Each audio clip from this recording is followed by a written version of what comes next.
Chokazuki, or straight punch, is the basic punching technique in Shotokan karate.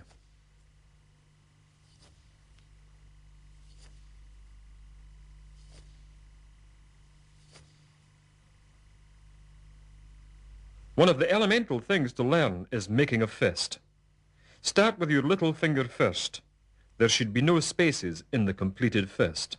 Your wrist should be straight at all times, as this can lead to weakness and also ensures that the correct part of the fist, the knuckles of the middle and index finger, strike the target.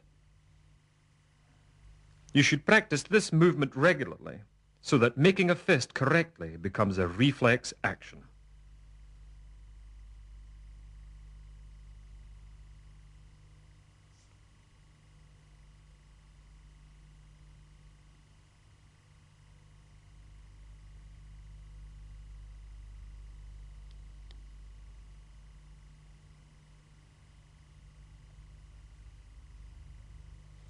When punching, the opposite arm should be pulled back to form an upturned fist at the hip.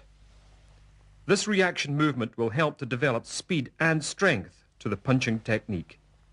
Practice this reaction movement, making sure you keep the elbows close to the body and the shoulders level.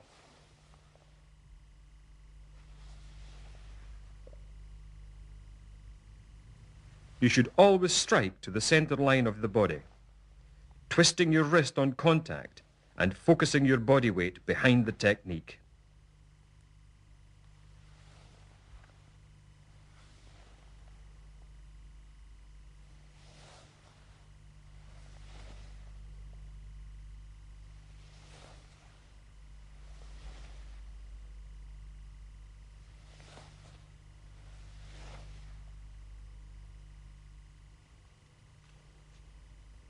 Practice these movements slowly. This will help to develop kime, or focus. You should then gradually increase the speed and power.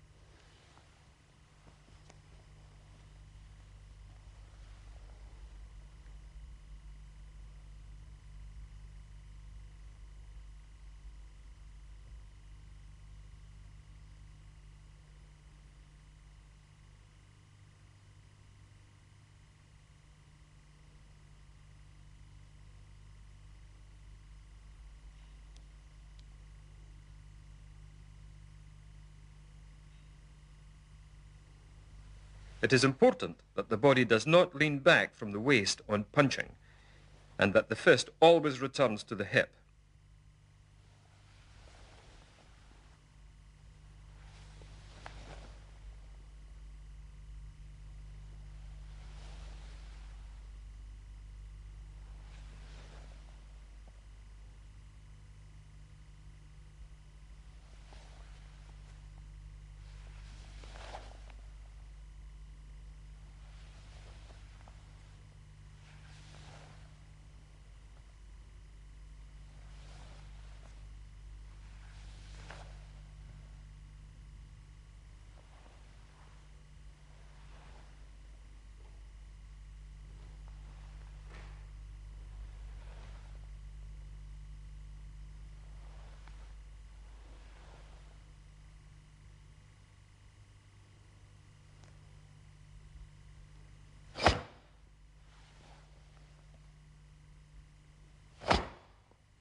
Note how the body, particularly the shoulders, are relaxed prior to the delivery of the technique. Remember, tension inhibits speed and delivery. Keep the shoulders down, focusing the muscles of the shoulder and body behind the technique. Chokazuki, or straight punch, when applied, moving forward. This is known as oizuki, or lunge punch. Here, Sensei Kawasoe demonstrates the technique while moving forward in the previously practiced Zenkutsudachi, the rear leg driving the hips forward.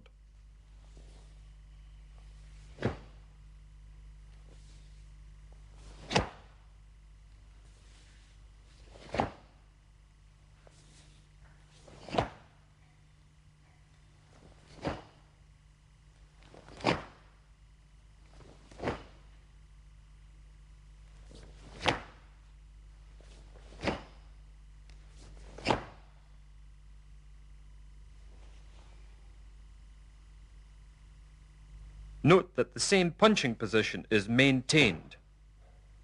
Punching to the center of the body. Body and shoulders are square throughout the forward stepping movement. Focus the delivery of the punch as the front foot lands.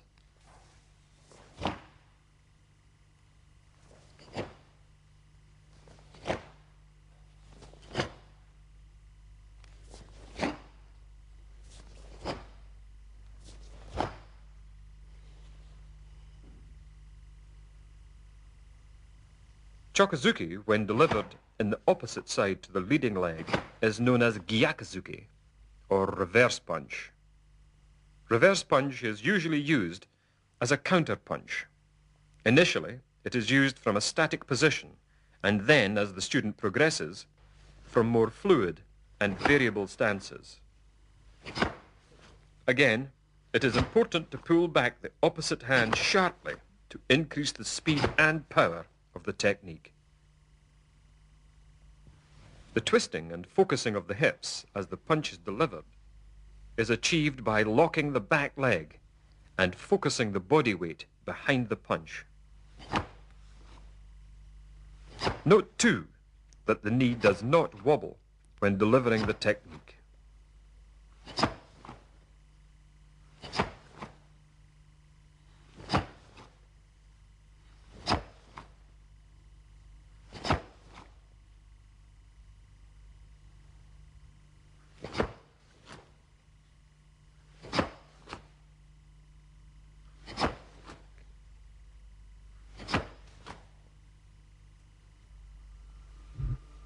Gidan Barai, or downward block.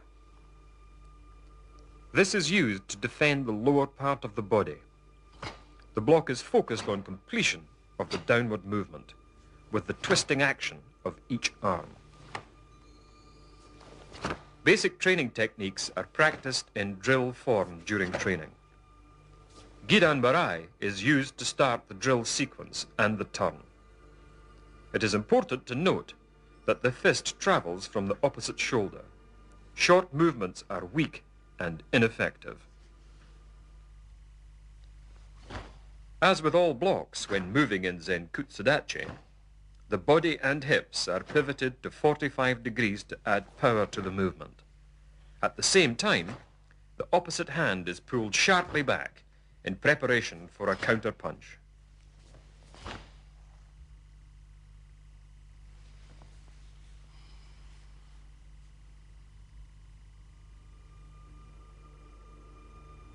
Agiyuki, or rising block, is used to block attacks to the face and head. The fist and forearm travel upward and across the face and not in a semicircular movement. A good practice is to cut through your rising forearm with your descending opposite hand. This keeps your block in front of your face. As with all of the forward-facing blocks, the hips twist at 45 degrees when moving. Note the coordination of the legs, hips, and arms.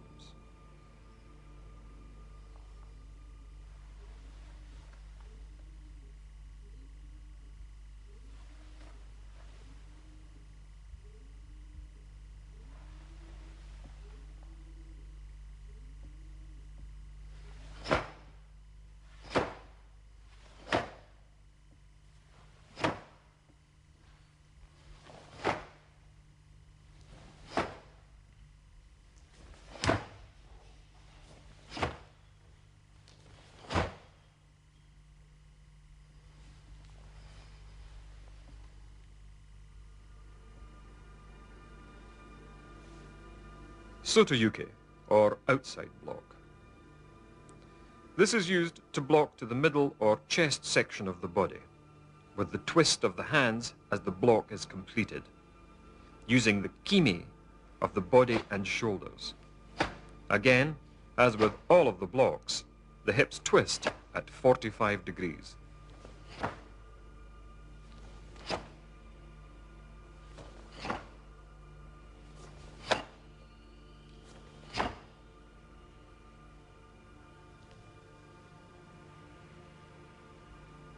The fist is kept at shoulder height and well forward, not too close to the body, a common difficulty for beginners.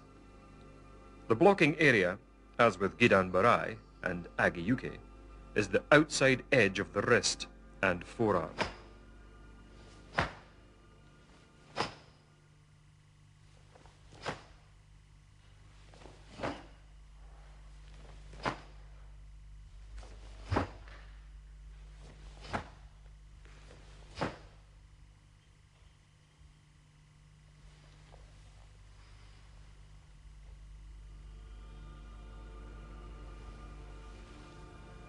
Uchiyuke, or inside block. Again, blocking to the chest, the arm travels across the body and outward, using the inside edge of the wrist and forearm. When the student becomes more proficient, this technique is used to slip inside an opponent's punch, then counterpunch. The fist should be strongly clenched throughout all of these blocking techniques. Again, remembering to focus the shoulders and hips. Here, as with the outside block, the fist is kept at shoulder height and not too close to the body.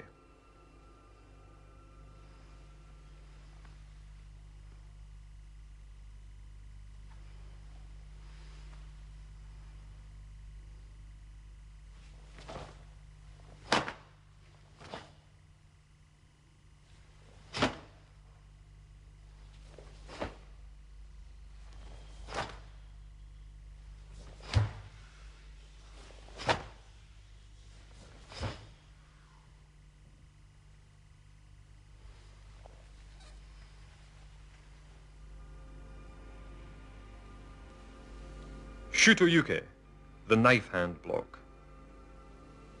This block is carried out with open hand, the blocking area being the blade of the hand and forearm. The wrist is kept straight with the thumb tight against the outer edge of the hand. Shutoyuke is usually practiced in kokutsudachi or back stance, in which 70% of the body weight is kept over the back leg. Unlike Zenkutsudachi, both feet are kept in line. The opposite hand is now pulled back to the solar plexus, palm upwards. As for downward block, the blocking hand comes up to the opposite shoulder before blocking.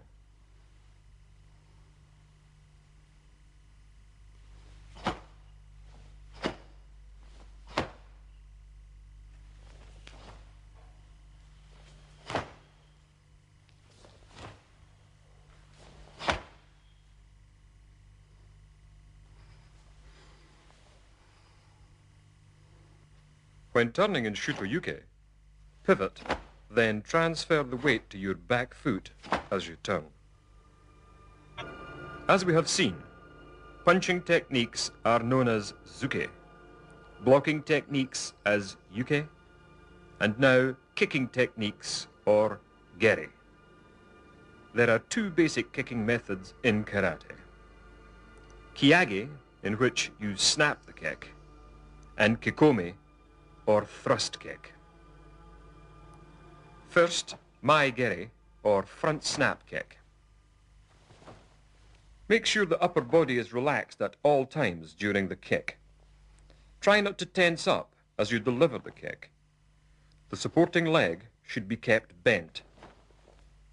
As with all kicks, the knee comes up first. The kick is then snapped out. Remember, the knee must come up sharply. The hips are used to add power to this snapping action. Correct balance is essential.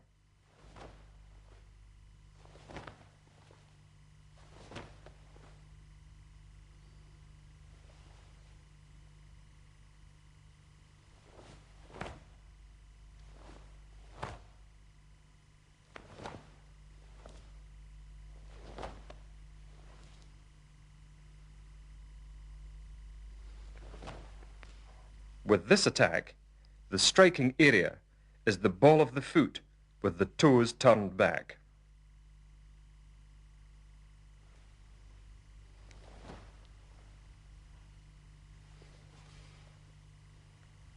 Note how the bent supporting leg is used to drive the hips forward. Again, these formal exercises are carried out in Zenkutsudachi.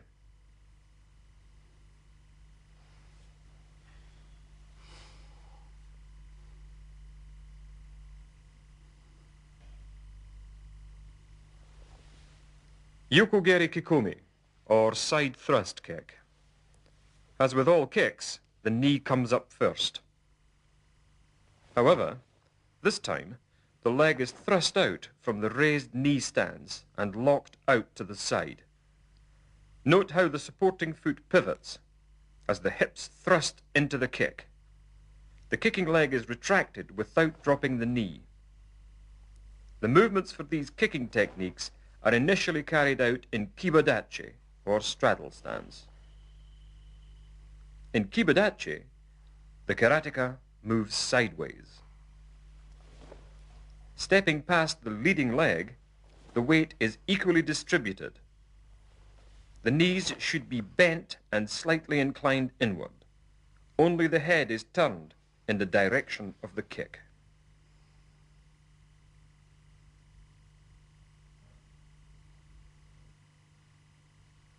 The side of the foot is used as the striking area in all of the side kicks. Yokogeri Kiyage, or side snap kick. Again, the knee comes up first. The hips are pushed in the direction of the kick instead of pivoting and twisting the hips as in the side thrust kick. The leg is snapped out from the raised knee position and snapped back. This kick is generally considered a close-quarter, quick reaction technique. Do not incline your body on raising your knee prior to snapping or thrusting your kick, as this will lead to poor balance. Here is a useful training exercise to practice with your training partner. Using his supporting arm, aim the side thrust kick into the armpit of his gi, pivoting on your leg and making distance. Then snap your kick against the underarm of your partner's gi as a variation in a shorter distance technique.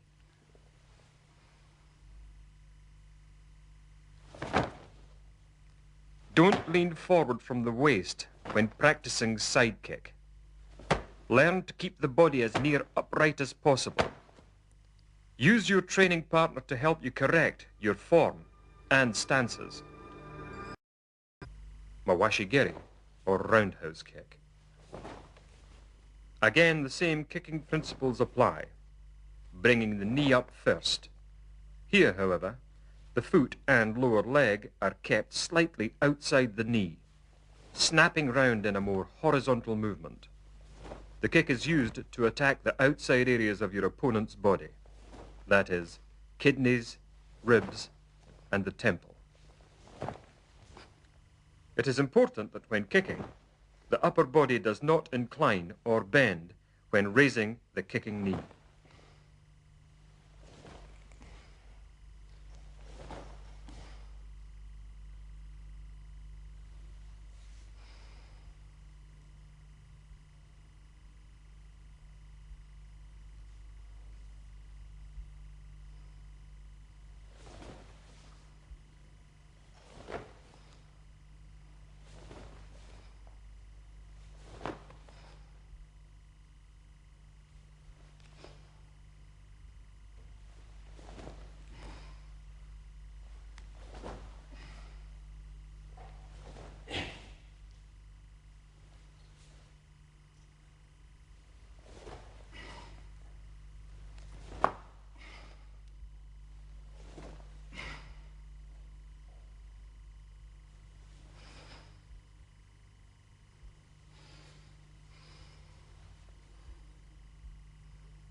Note how the foot pivots as the knee travels towards the target. The kick does not snap out until the knee and foot have completed their pivoting action. Swivel back to the front stance on completion of the kicking technique. Practice this movement slowly to help develop strength and balance.